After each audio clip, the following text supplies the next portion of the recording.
gone exactly 15 minutes after 4 p.m. Central African time as we turn our sights now to Nigeria, where e-hailing drivers represented by the Amalgamated Union of App-Based Transporters of Nigeria, AUATON, working on platforms such as Uber, Bolt and inDrive, have intensified their protests as their three-day strike enters its final stage, with little to no response from the companies.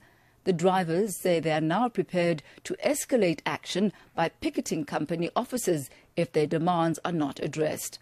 At the centre of the dispute is a call for a fair review that better reflects the current economic realities.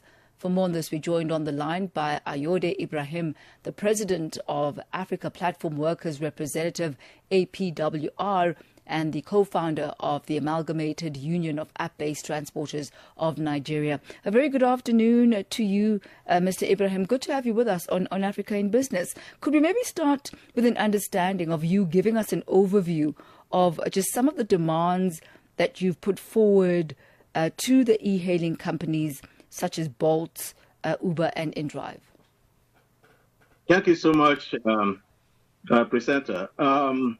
We have a numerous problems that we table for them, and they have not yielded to any one of those demands.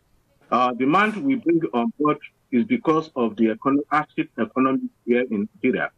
For example, the fuel pricing is up to roof now, and their commission, the commission is too much. In fact, we don't even know the actual commission we normally take when we have a ride from point A to point B. For example, the Bolt taking 25%, Uber taking 25%, at times 30%, depends on their calculation. All these are not open to us, how they come about it. And we have been writing a lot of letters, a lot of information, a lot of debate with them. But they have not once tell us the actual problems that we have been tabled before them. So this is what motivates us to have a mega strike here in Lagos. We have the one in Abuja last month.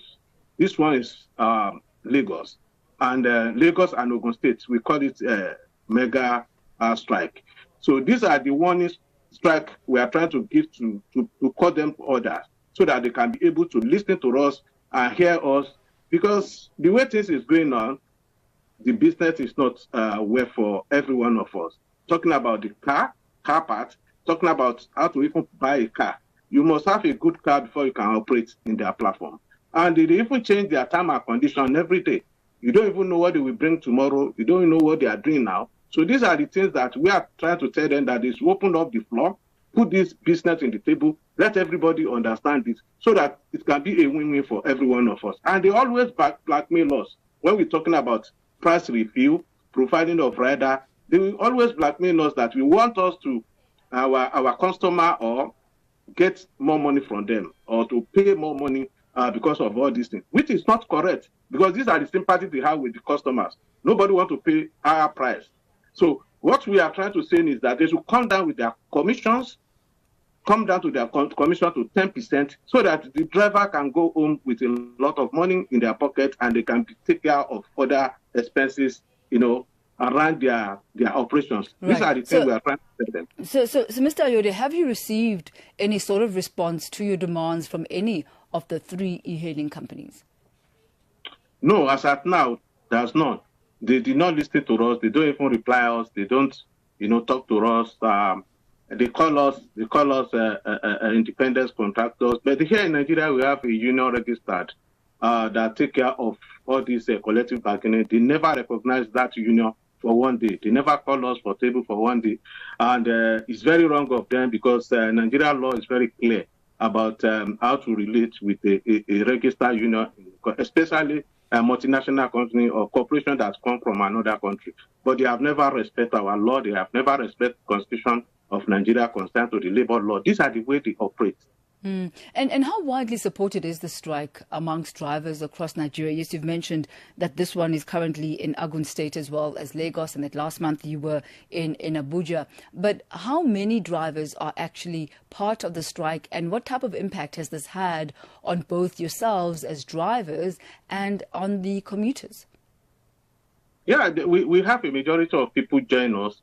everybody sacrificed this time around, because if at all you did not sacrifice, there is no money for you to buy fuel and be grinding your car up and down. So we have a lot of people, cooperate with this strike. And apart from that, the majority of the driver, they support it, both Lagos and Ogun State. And apart from that, even the app company, they feel the heat because they don't have much of driver in their platform. So these are the things that make them to be think otherwise. But as usual, they always keep mutes. They always keep quiet, like doesn't concern them and what have you. So I'm quite interested, before the strike actually took place, have there been any sort of formal negotiations with Uber, Bolt or inDrive in order to try and avert the strike? As I already said, they don't care about what we talk, what we think, and what we are going through. What they care about their commission and the money they want to make out of us. And if you look at all these things very well, so most of the times when we make a noise to them, they don't see us as even the partner they call us. They don't see, because if you call somebody as a partner, you're supposed to listen and know the problem that they are going through, so that can be able to help one way or the other. But they don't listen and they don't want to hear anything. Meanwhile, these people are making a lot of money that many people did not know, and we just have only one place to make money: drive passenger from point A to point B and collect your money. But they make money in 3 places. They make money from our data, they make money from commission, they make money from inspections. Because when you do the government inspection, you have to take your car to their own special inspection again, and they still collect money from those inspections. When you look at this system very well, no matter whatever you look at it, if they don't even make money, for example, in Lagos State here, we pull in 2 million riders every day. Look at that, and we have 2 platforms. We have driver platform and we have customer platform, which is riders. And we burn our data through those 2 million every day.